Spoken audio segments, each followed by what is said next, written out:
네, 오늘 함께해 주실 전문가 소개해 드리겠습니다. 오늘 JYP홀딩스의 김광섭 이사님과 함께 할게요. 이사님 안녕하세요. 네, 안녕하세요.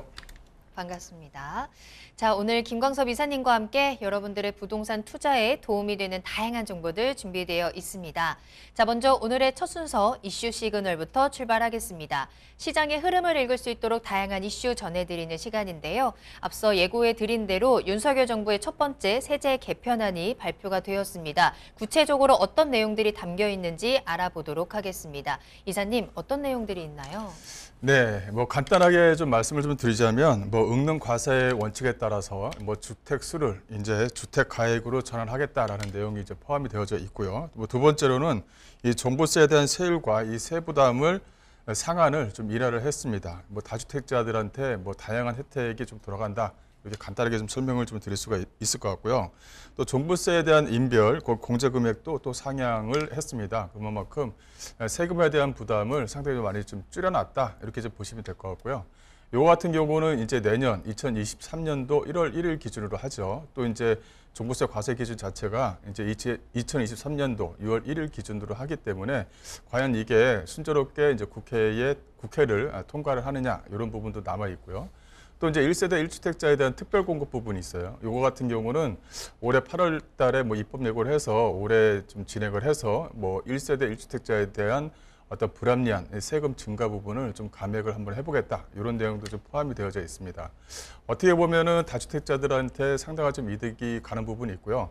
또 이제 주택수를 이제 주택 가액으로 이제 전환을 하면서 어떤 응능 과세 원칙에 따른 어떤 세금에 대한 합리화 이런 부분도 좀 남아 있는 것 같습니다. 그래서 이거 같은 경우는 세제 개편안 같은 경우 좀 더 지켜봐야 될 부분이 있고 내용을 한번 오늘 좀 검토해 볼 필요가 있다. 이렇게 간단하게 말씀 좀 드릴 수가 있을 것 같은데요. 일단 내용을 보시면서 말씀 좀 드리겠습니다. 이 첫 번째는 뭐냐 하면 이 소득세에 대한 과세 표준 구간을 좀 조정을 했다는 것이죠. 이 과세 표준 구간을 조정을 했다는 것이 좀 중요한 의미를 갖습니다. 크게 과세 표준 기간을 조정했다는 것이 아니라 어떻게 보면 소득과세 기준 안에 내용을 좀 보시게 되면 기존 세율 같은 경우는 1,200만 원 이하로 이제 기점으로 해서 4,600만 원 이하 또 8,800만 원 이하 이렇게 좀 조정을 했다고 한다면 과세 표준의 기본 원칙을 1,400만 원 이하로 조정을 했다는 것이죠. 또 1,400만 원에서 5,000만 원 이하 또 5,000만 원에서 8,800만 원 이하로 해서 전체적으로 세율을 좀 과세 표준액을 좀 약간 상향시켰다라는 것이 하나의 좀 의미가 있다. 이렇게 좀 보시면 될 것 같고요. 두 번째로는 이 주택분에 대한 종부세에 대한 세율 조정입니다. 이 상당히 좀 중요한 부분이죠. 이 세율 조정을 해서 현재 2주택자 이하 또 3주택자 이상 또 여기서 조정 대상 구역에 2주택이 포함된 경우에는 이 3주택 이상을 좀 적용을 해서 이 과세 표준액이 3주택 이상, 즉 다주택자들한테 상당히 좀 많은 부담을 있었는데 이런 것을 좀 없애버렸어요. 없애버리고 세율 자체를 좀 단일화했다는 것이 하나의 좀 특징입니다. 그래서 의미를 좀 두자면 이 다주택자 중과제도 폐지 및 또 세율을 좀 인하하고 이 주택수 차등 과세를 이제 과액 기준으로 조정을 하겠다라는 내용이 포함이 되어져 있습니다. 기존 이제 3주택자 이상 같은 경우를 좀 보시게 되면 6억 이하, 12억 이하, 또 12억에서 한 50억 원 이하 같은 경우는 3주택 이상인 경우에 2.2%, 또 3% 정도의 세율을 좀 적용을 했다고 한다면 거의 보시게 되면 거의 한 50% 정도 좀 깎은 그런 내용입니다. 그래서 6억 초과 같은 경우는 1%, 12억에서 25억 이하 같은 경우는 1.3% 정도가 포함이 되어져 있는데 또 하나의 좀 구간을 보시게 되면 12억 초과에서 50억 원 이하였어요. 기존 같은 경우는 현행이죠. 현행 같은 경우는 이렇게 해서 하나로 좀 묶어놓다 보니까 여기서 좀 많은 이의 제기가 좀 있었거든요. 이런 부분을 좀 약간 세분화했습니다. 그래서 12억 초과 25억 이하 또 25억 초과에서 50억 원 이하로 이렇게 두 개로 나눠졌다라는 것도 하나의 좀 의미가 있다. 이렇게 좀 보시면 될 것 같아요. 그래서 다주택자들에게 중과제도를 폐지하고 세율을 좀 인하시키겠다라고 했는데 세율 인하 폭이 거의 50% 정도 이상의 수준입니다. 그래서 어떻게 보면 과거 같은 경우는 똘똘한 한 채에 대한 의미가 상당히 좀 컸었거든요. 그런 의미가 컸었는데 현재 이렇게 세율 조정을 하고 그 내부를 좀 보시게 되면 현재 소위 말하면 이제 아파트 그 주택 뭐 5주택을 5억짜리를 뭐 3채 갖고 있는 것과 또 20억 주택을 하나 갖고 있는 거에 대한 세율 차이가 다주택자들한테 좀 중점이 있다 보니까 5억 3채를 가지신 분들이 세율이 좀 더 많았습니다. 그런 부분이 있었거든요. 그런 것을 어떻게 보면 조정을 했다. 이렇게도 좀 보시면 될 것 같아요. 그래서 앞으로의 어떤 요것만 보더라도 앞으로 주택을 가시시는 분들이 어떤 그 소액 투자를 할 때의 어떤 접근 방법이 상당히 좀 용이해질 수 있다. 이런 부분도 좀 포함이 되어져 있습니다. 그래서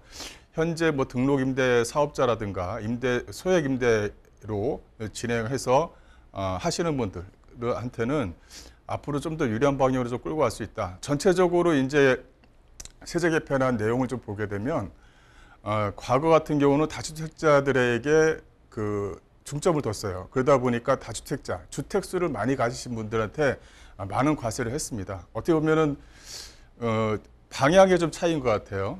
주택수를 많이 가진 사람을 투기 세력으로 좀 보느냐, 아니면은 전월세의 어떤 공급자로 보느냐, 이렇게 좀 나눠져 있다면, 과거 정부 같은 경우는 이것을 투기에 좀 중점을 뒀다면, 현 정부 같은 경우는 전월세 공급자, 이런 의미를 좀 두고 있는 것 같아요. 그래서 미리 좀 말씀을 좀 드리는 건데요. 이렇게 전월세 공급자가 있어야지만 임차인이 좀 들어오고 또 공급이 또 원활해질 수 있고 이런 내용이 있다 보니까 이런 부분에 좀 정점을 뒀다 이렇게 좀 말씀을 좀 드릴 수가 있을 것 같고, 그런 의미에서 보게 되면 법인으로 갖고 있는 부분들을 어떻게 할 것이냐 이런 것 좀 남아 있는 부분이 있는데 거기까지는 아직까지는 좀 남아 있다 이렇게 좀 보시면 될 것 같습니다. 네, 또 다음 내용을 좀 보시게 되면요.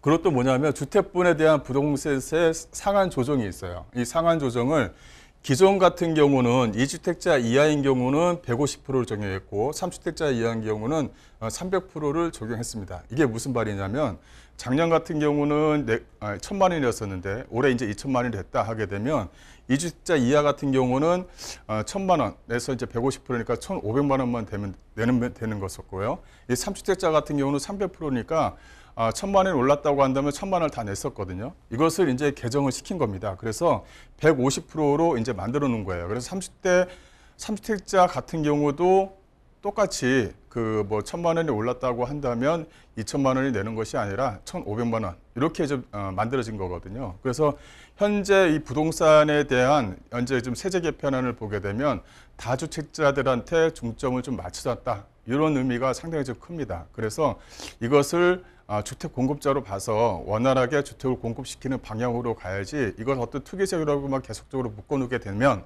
이게 앞으로의 또 공급에 대한 차질 또 여러 가지 문제가 있을 수 있으니까 현 시점부터 이거를 주택 공급자로 봐서 계속적으로 원활하게 혜택을 좀 줄 수 있도록 그리고 그런 방향으로 갈 수 있도록 하겠다라는 내용이 잠재적으로 포함이 되어져 있습니다. 그래서 한 번 더 말씀을 드리지만 등록되어져 있는 등록 임대 사업자, 소위 말하는 구청에 신고하고 세무서에 신고했던 등록 임대 사업자에도 앞으로의 어떤 비전을 좀 보게 되면 좀 더 원활하게 임대 사업자를 내서 과거처럼은 아니지만 그래도 세제라든가 여러 가지 혜택을 주면서 전월세 또 공급자로서의 의미를 충분히 갖도록 하겠다라는 내용이 잠재적으로 포함되어져 있지 않나 이런 부분이 좀 남아 있는 것 같습니다. 예, 요것도 보시게 되면 지금 공제 금액을 좀 상향시켰어요. 주택분에 대한 종합부동산세의 기본 공제 금액을 상향시켰다라는 것은 의미가 상당히 좀 큽니다. 현재 지금 일반 같은 경우는 6억이죠. 근데 개정안을 보게 되면 6억에서 9억으로 이 기본 공제 금액을 상향시켰어요. 그러니까 종부세에 대한 부담 비율을 줄인 거죠. 그다음에 1세대 1주택자 같은 경우는 기존 11억 원이었거든요. 이것을 12억 원으로 즉 초고가 주택의 어떤 거기에 맞게끔 12억 원으로 조정을 했다라는 것도 의미가 있습니다.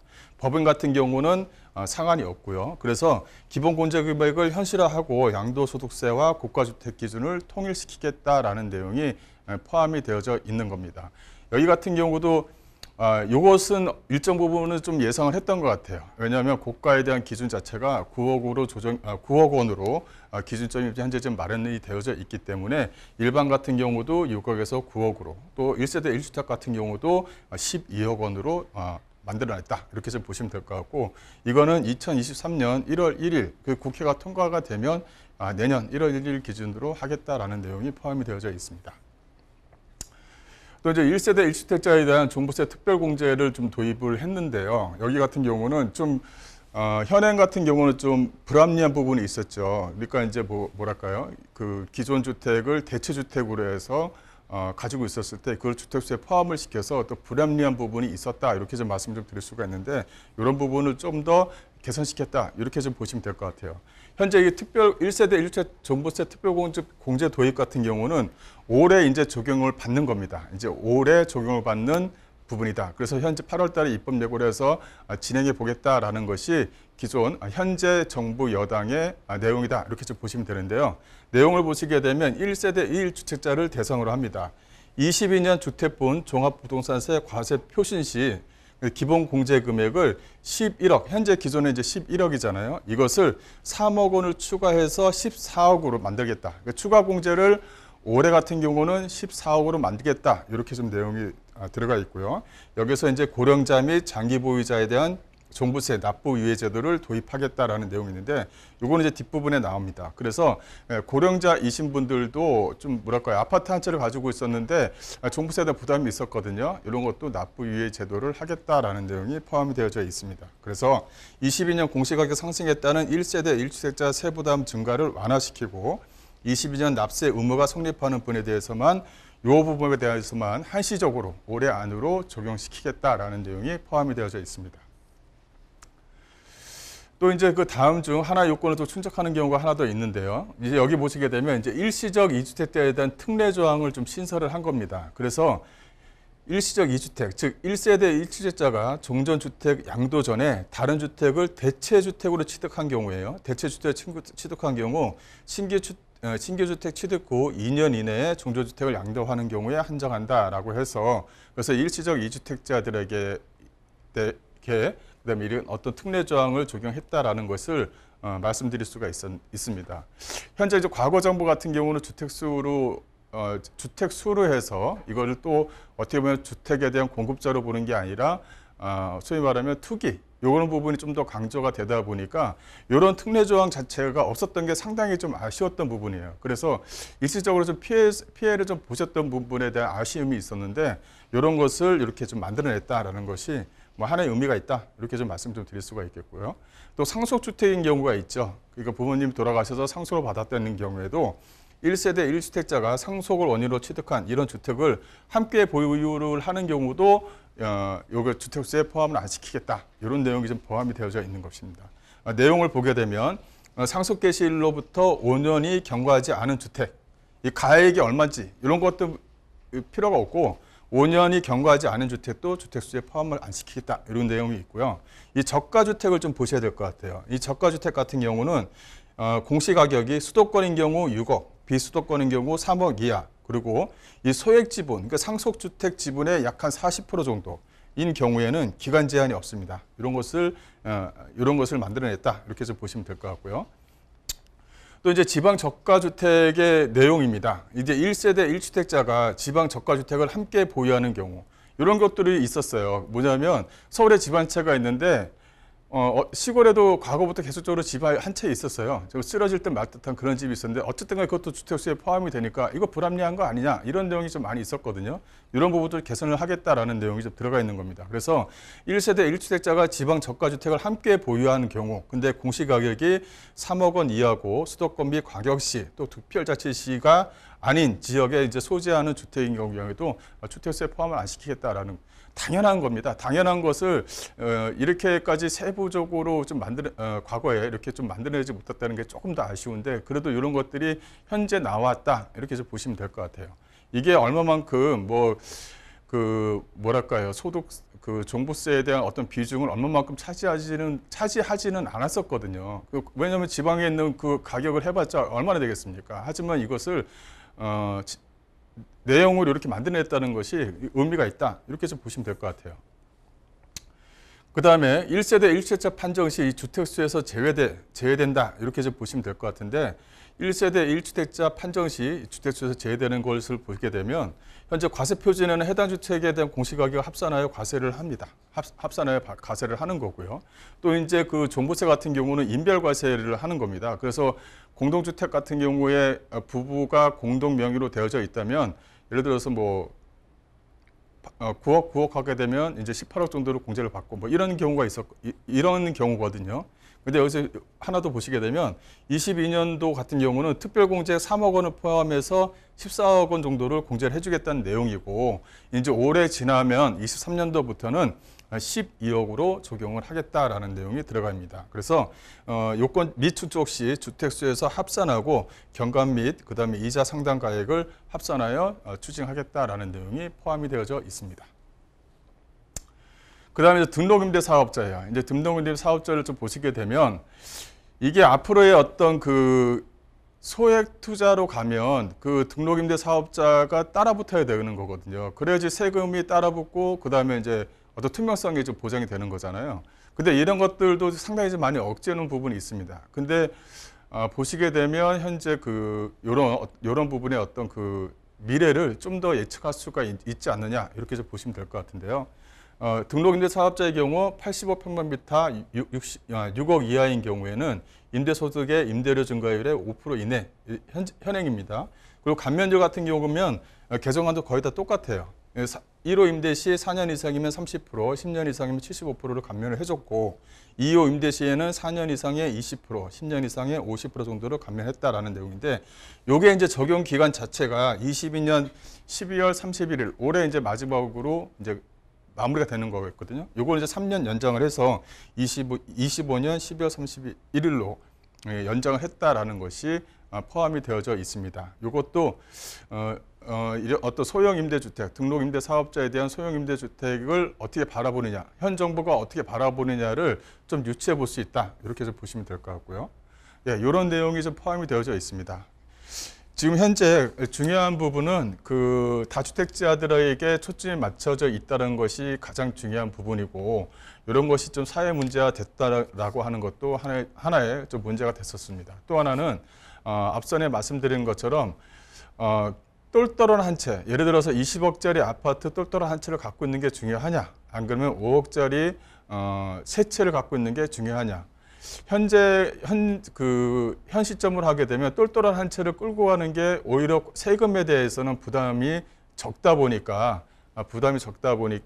그 똘똘한 한 채를 좀 많이 좀 추진했었는데, 보시는 것처럼 등록 임대 사업자가 현재 앞으로의 어떤 그 미래 가치, 이제 과거처럼은 아니겠지만 앞으로의 어떤 비전을 보게 되면 어떤 전월세 공급자로서의 공급 대상으로 보게 되면은 등록 임대 사업자에게 좀 더 나은 어떤 혜택이 계속적으로 나오지 않을까. 그래서 똘똘한 한 채보다는